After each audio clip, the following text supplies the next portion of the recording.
नमस्कार दोस्तों, complete news में आपका स्वागत है। अब नज़र डालते हैं आज की प्रमुख सुर्खियों पर। सबसे पहले नज़र डालते हैं बंगाल और ओडिशा में आए चक्रवात अम्फान से। प्रधानमंत्री नरेंद्र मोदी ने चक्रवाती तूफान अम्फान से प्रभावित पश्चिम बंगाल के लिए 1000 करोड़ की तुरंत सहायता का ऐलान किया है। साथ ही चक्रवात की वजह से हुई तबाही में मृत लोगों के परिजनों को 2 लाख रुपये और घायलों के लिए 50,000 रुपये की राशि का ऐलान किया है। प्रधानमंत्री नरेंद्र मोदी ने ओडिशा के समुद्री तूफान से तबाह इलाकों के लिए 500 करोड़ रुपए के अग्रिम वित्तीय सहायता की घोषणा की है। अब आगे, अयोध्या राम मंदिर समतलीकरण के दौरान मिले अवशेष। अयोध्या में श्री राम जन्मभूमि तीर्थ क्षेत्र ट्रस्ट ने दावा किया है कि मंदिर परिसर के समतलीकरण के दौरान पुराने मंदिर के तमाम अवशेष मिले हैं। ट्रस्ट ने जिलाधिकारी की अनुमति से 11 मई से वहां समतलीकरण का काम शुरू किया है।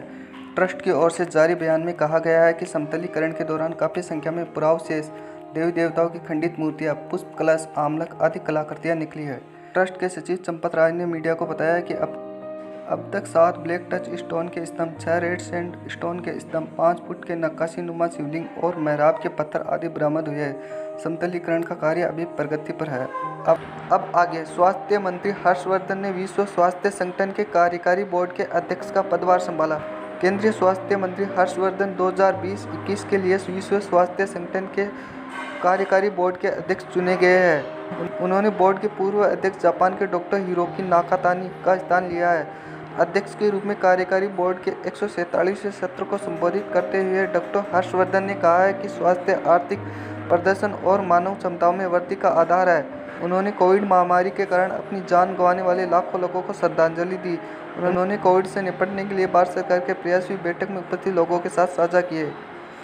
बढ़ते हैं आगे और बात करते हैं विश्व जैव विविधता दिवस की। पर्यावरण, वन मंत्रालय और जलवायु परिवर्तन, राष्ट्रीय जैव विविधता प्राधिकरण और यूएनडीपी ने शुक्रवार को विश्व जैव विविधता दिवस मनाया।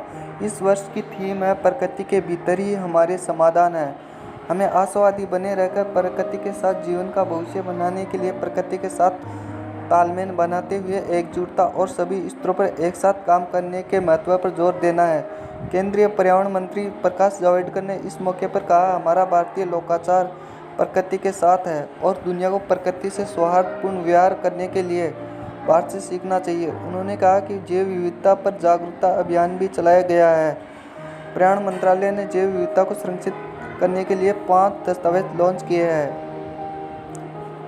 आरबीआई ने रेपो रेट और रिवर्स रेपो रेट में कटौती की है। आरबीआई के गवर्नर शक्तिकांत दास ने शुक्रवार को रेपो रेट 4.4 से घटाकर 4% कर दिया है। ऐसा उन्होंने कोरोना वायरस और लॉकडाउन में आई मंदी को लेकर किया ताकि अर्थव्यवस्था को गति मिल सके। रेपो रेट का मतलब उस दर से है जिस पर आरबीआई से व्यावसायिक बैंकों को छोटी अवधि का लोन मिलता है। इससे बैंकों के पास नकदी बढ़ेगी। लॉकडाउन के कारण देश में बेरोजगारी बढ़ी है और कारोबार को भी बहुत नुकसान हुआ है। रिवर्स रेपो रेट में भी 40 बेसिस पॉइंट की कटौती की गई।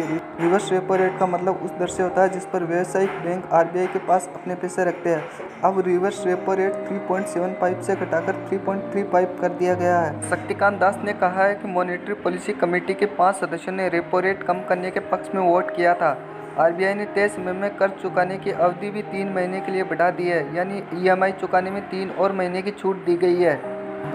आज की सुर्खियां यहीं पर समाप्त करते हैं। आपको हमारा वीडियो अच्छा लगा तो लाइक कीजिए। धन्यवाद। आपका दिन शुभ रहे।